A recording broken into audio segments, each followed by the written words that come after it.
નમસ્કાર મિત્રો, ઘણા મિત્રો જીડીએસના ફર્સ્ટ મેરિટની રાહ જોઈ રહ્યા છે. હવે મિત્રો કયા કયા વિસ્તારોમાં કેટલું કટ ઓફ રહેશે તે મિત્રો આજના વિડીયોમાં જાણીશું. મિત્રો ગુજરાત, કચ્છ, સાબરકાંઠા અને ગાંધીનગરના મિત્રો આ વિડીયોમાં વાત કરીશું કે તે વિસ્તારોના કેટલો કટ ઓફ રહેશે, અંદાજિત મિત્રો રહેશે.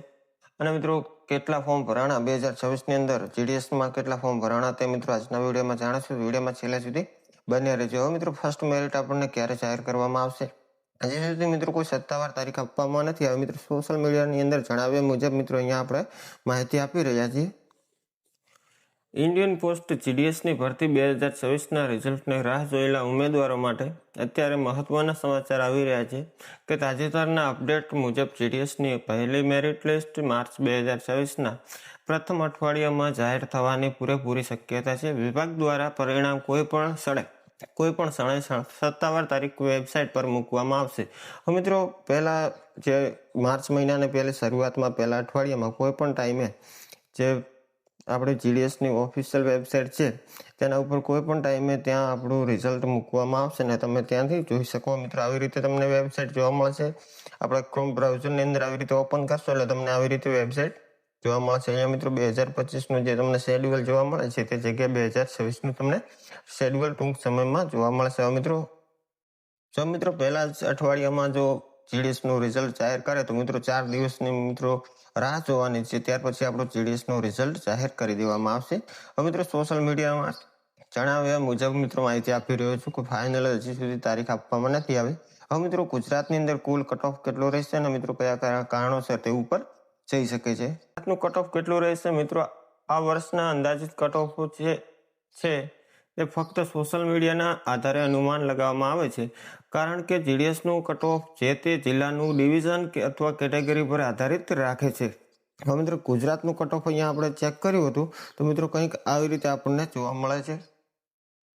હવે મિત્રો આ અંદાજિત કટ ઓફ આપવામાં આવ્યું છે કે અહીંયા મિત્રો જનરલ કેટેગરીમાં સામાન્ય રીતે 94 થી 98% જેટલા આપણો અહીંયા કટ ઓફ જોવા મળી રહ્યું છે. ત્યાર પછી ઓબીસી અંદર અહીંયા તમે જોઈ શકતા છો 92 થી 96 છે. ઈડબ્લ્યુએસ માટે મિત્રો 90 થી 95 આપવામાં આવે છે. એસસી માટે અહીંયા મિત્રો 80 થી 88 થી 93% આપવામાં આવે છે. ત્યાર પછી એસટી છે, એસટીમાં 85 થી 90 છે ને દિવ્યાંગ એટલે પીડબ્લ્યુડી 85 થી 80 થી 85 જોવા મળે છે. મિત્રો આ અંદાજિત છે. ફાઇનલ ક્યારે મિત્રો મળશે તમને, જ્યારે કે ફર્સ્ટ મેરિટ આપણું જાહેર થઈ જાય ત્યાર પછી તમે ત્યાં અંદાજિત તમે ત્યાંથી મેરિટ કટ ઓફ ત્યાંથી તમને મળી શકે છે. હવે મિત્રો આ બધું અંદાજિત છે, ફાઇનલ હજી તારીખ આપવામાં નથી આવી. જ્યાં સુધી તમારું રિઝલ્ટ જાહેર ન થાય ત્યાં સુધી મિત્રો કટ ઓફ ઉપર કોઈ પણ આવી રીતે તમને જોવા મળશે. હરેક સોશિયલ મીડિયાની અંદર આવી રીતે તમને જોવા મળશે. કોઈ ફાઇનલ રિઝલ્ટ તમને અહીંયા કટ ઓફ વિશે માહિતી આપવામાં નહીં આવે. હવે મિત્રો શહેર વિરુદ્ધ ગ્રામીણ, અમદાવાદ, વડોદરા કે રાજકોટ જેવા શહેરોમાં વિસ્તારોમાં કટ ઓફ 95 થી ઉપર જવાની શક્યતા છે, જ્યારે અંતરિયાળ ગ્રામીણ વિસ્તારમાં થોડું ઓછું હોઈ શકે છે. જો મિત્રો તમારું નામ પહેલા લિસ્ટમાં ન આવે તો નિરાશ થશો નહીં. ઘણીવાર ડોક્યુમેન્ટ રિજેક્ટ થવાને કારણે બીજી અને ત્રીજી મેરિટ લિસ્ટમાં પણ બહાર પડે છે, જેમાં કટ ઓફ 1 થી 2% જેટલું ઘટવામાં આવે છે. હવે મિત્રો જ્યારે પણ રિઝલ્ટ ફર્સ્ટ મેરિટ જાહેર થાય તે મિત્રો જનરલનું હોય છે. જનરલનું જ્યારે મેરિટ જાહેર થયા પછી મિત્રો આપણું બીજું કે ત્રીજા લિસ્ટની અંદર મિત્રો 1 થી 2% જેટલો ટકાવારીમાં મિત્રો કટ ઓફમાં ફરક તમને જોવા મળશે. હવે મિત્રો વાત કરીએ કે કચ્છ ડિવિઝનમાં આપણું જીડીએસનો કટ ઓફ કેટલો રહેશે. કચ્છ ડિવિઝન માટે જીડીએસનું કટ ઓફ સામાન્ય રીતે ગુજરાતના અન્ય મોટા શહેરો જેમ કે અમદાવાદ કે સુરત કરતાં થોડું ઓછું રહે છે, પરંતુ છેલ્લા કેટલાક વર્ષના ટ્રેન્ડ મુજબ અહીંયા પણ સ્પર્ધા ચાલી રહી છે. કચ્છમાં ભૌગોલિક વિસ્તાર મોટો હોવાથી ઘણી જગ્યાઓ અંતરિયાળ ગામડાઓમાં હોવાથી ત્યાં કટ ઓફ થોડું નીચે જોવા મળે છે. અંદાજિત કટ ઓફ મિત્રો અહીંયા આપણે કચ્છનું અંદાજિત કટ ઓફ આપણે ચેક કરીએ તો કંઈક તમને આવી રીતે જોવા મળશે. એ મિત્રો તમે જોઈ શકતા છો જનરલની અંદર મિત્રો 92 થી 96% રહેવાની ચાન્સ છે. ત્યાર પછી ઓબીસી છે 90% થી 94% છે. ત્યાર પછી ઈડબ્લ્યુએસ 89 થી 93, એસસી 88 થી 92, એસટીમાં 82 થી 88 ને પીડબ્લ્યુડી તેની અંદર 75 થી 82 રહેવાના ચાન્સ છે. મિત્રો જ્યારે પણ રિઝલ્ટ જાહેર થશે ત્યારે મિત્રો આ કટ ઓફ ફાઇનલ હશે તો મિત્રો તમને આવી રીતે ત્યાં જોવા મળશે. તો મિત્રો તમે કયા કયા વિસ્તાર પસંદ કર્યા છે તેના મુતાબિક મિત્રો અહીંયા જોવા જઈએ, જો તમે ભુજ અને અંજાર જેવા મુખ્ય શહેરો માટે અરજી કરી છે તો તો ત્યાં કટ ઓફ 94% પ્લસ રહેશે. અથવા મિત્રો તમે નખત્રાણા, કડાસા કે લખપત જેવા અંતરિયાળ વિસ્તારો પસંદ કર્યા છે તો ત્યાં 88 થી 92% રહેવાના મિત્રો શક્યતા છે. હવે કચ્છની ઘણીવાર બહારના જિલ્લાના ઉમેદવાર ફોર્મ ભરતા હોય છે જેઓ પાછળથી ડોક્યુમેન્ટ વેરિફિકેશન કરાવવા નથી આવતા. આને કારણે બીજી અને ત્રીજી લિસ્ટમાં કટ ઓફ 2 થી 3%નો ઘટાડો તમને ત્યાં જોવા મળી શકે છે. મિત્રો સાબરકાંઠાની વાત કરીએ તો સાબરકાંઠા ડિવિઝનમાં સ્પર્ધા હંમેશા વધુ રહે છે, કારણ કે અહીંયા શૈક્ષણિક સ્તર ઊંચું છે અને ઉમેદવારોની સંખ્યા પણ વધારે છે. હિંમતનગર, ઈડર અને તલોદ જેવા વિસ્તારોમાં કટ ઓફ સામાન્ય રીતે ઊંચું જોવા મળે છે.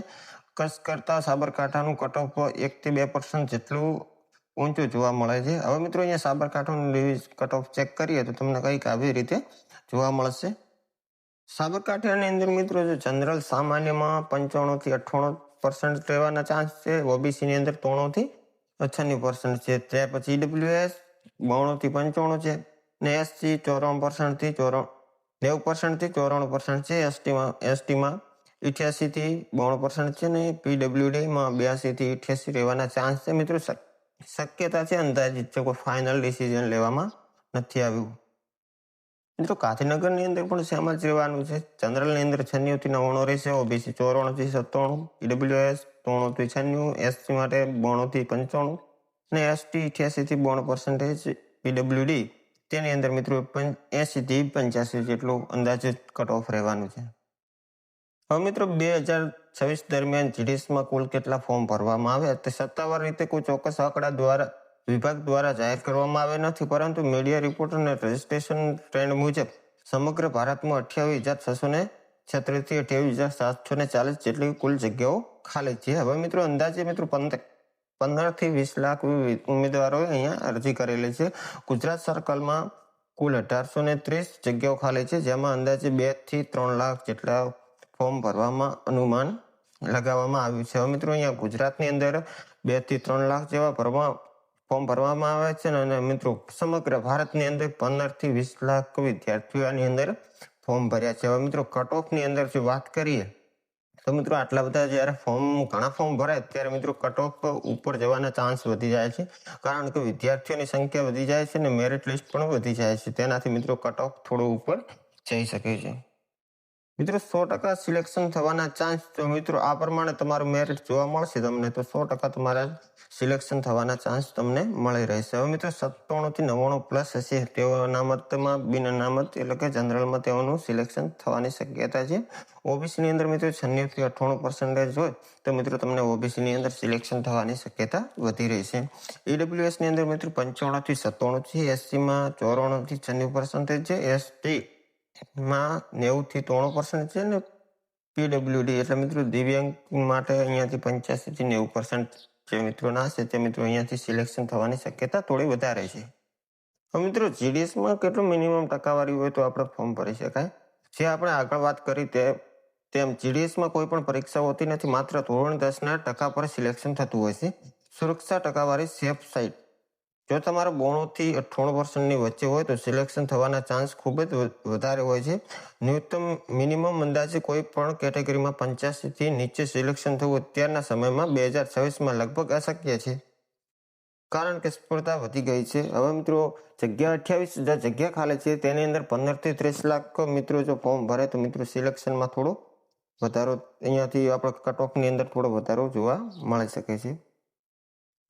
કોઈ પણ વ્યક્તિ દિવ્યાંગ કેટેગરીમાં હોય તો આ કેટેગરીમાં ઉમેદવાર ઓછા હોવાના કારણે ક્યારેક 75 થી 80 પણ સિલેક્શન થાય છે. વેઇટિંગ લિસ્ટ જીડીએસ 2 થી 5 લિસ્ટ બહાર પાડે છે. પહેલી લિસ્ટમાં 98 અટકે છે તો છેલ્લું લિસ્ટમાં 1 થી 2% જેટલું નીચે આવી શકે છે, પણ 10 થી 15 આવવાનો મિત્રો શક્યતા નથી. ઘણા મિત્રોનો એક પ્રશ્ન છે કે 80 થી નીચે સિલેક્શન થઈ શકે? સાચું કહું તો આ 80 થી નીચે સામાન્ય ઓબીસી કે એસસી કેટેગરીમાં સિલેક્શન થવાની શક્યતા નિહાવત છે, 0% છે, 0.5% છે, પરંતુ કેટલીક ખાસ પરિસ્થિતિમાં ઓછું મેરિટ અટકી શકે છે. એસટી કેટેગરી, જો કોઈ પણ ઉમેદવાર આદિવાસી અને અત્યંત અંતરિયાળ વિસ્તાર જેમ કે ડાંગ, દાહોદ કે નર્મદાના ગામડાઓમાંથી આવતો હોય તો ક્યારેક 82-85 સુધી મેરિટ નીચે જઈ શકે છે. તો મિત્રો કયા વિસ્તારોને સિલેક્ટ આપણે જ્યારે ફોર્મ ભર્યું ત્યારે સિલેક્ટ કર્યા છે મિત્રો, કયા વિસ્તારોને સિલેક્ટ કરવાથી આપણા ચાન્સ વધી રહે છે? અંતરિયાળ વિસ્તાર, રિમોટ એરિયા. જો તમે ખૂબ જ પછાત અને અંતરિયાળ ગામડાઓ પસંદ કર્યા હોય તો ક્યારેક ત્રીજી કે ચોથી લિસ્ટમાં મેરિટ થોડું નીચે જઈ શકે છે, પણ 80થી નીચે જવાનું મુશ્કેલ છે. વેઇટિંગ લિસ્ટ અહીંયાથી મિત્રો જીડીએસમાં ઘણીવાર 4 થી 5 વેઇટિંગ લિસ્ટ પડે છે. જો ઉપરના ટકાવારી ઉમેદવાર ડોક્યુમેન્ટ વેરિફિકેશનમાં રિજેક્ટ થાય અથવા નોકરી ન સ્વીકારે તો મેરિટ નીચે આવે છે, પરંતુ જે છતાં ઓબીસી માટે તે 88થી 90% સુધી અટકી જતું હોય છે. હવે મિત્રો મહત્વની વાત કરીએ તો તમારા 70 કે 80% હોય તો તમારે માત્ર જીડીએસના ભરોસે ન રહેવું જોઈએ. તમે નીચે અન્ય ભરતીઓ પર ધ્યાન આપી શકો છો જેમાં પરીક્ષા દ્વારા તમારી પસંદગી થાય છે મિત્રો.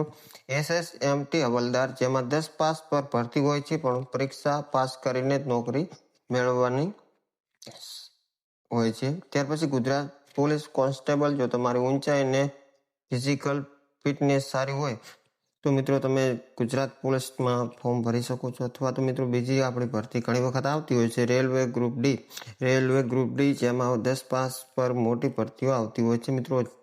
જે પણ મિત્રોએ ફોર્મ ભર્યા છે જીડીએસની અંદર એમનું પરિણામ 70થી 80% જેટલું છે તેમને મિત્રો આ જીડીએસના ભરોસે ન રહેવાય, કારણ કે મિત્રો વિદ્યાર્થીઓની સંખ્યા વધારે છે ને ખાલી જગ્યા ઓછી છે. તેના કારણે મિત્રો અહીંયા આપણું કટ ઓફ થોડું ઉપર જઈ શકે છે. તો મિત્રો વિડીયો પસંદ આવે તો વિડીયોને એક લાઇક કરી ચેનલને સબસ્ક્રાઇબ જરૂર કરી દેજો. મળીશું આપણે એક નવા વિડીયો સાથે. કોઈ પણ પ્રશ્ન હોય તો મિત્રો કોમેન્ટ કરી જરૂર જણાવજો, તેમનું હું આપને રિપ્લાય પણ જરૂર આપીશ. જય હિન્દ, જય ભારત.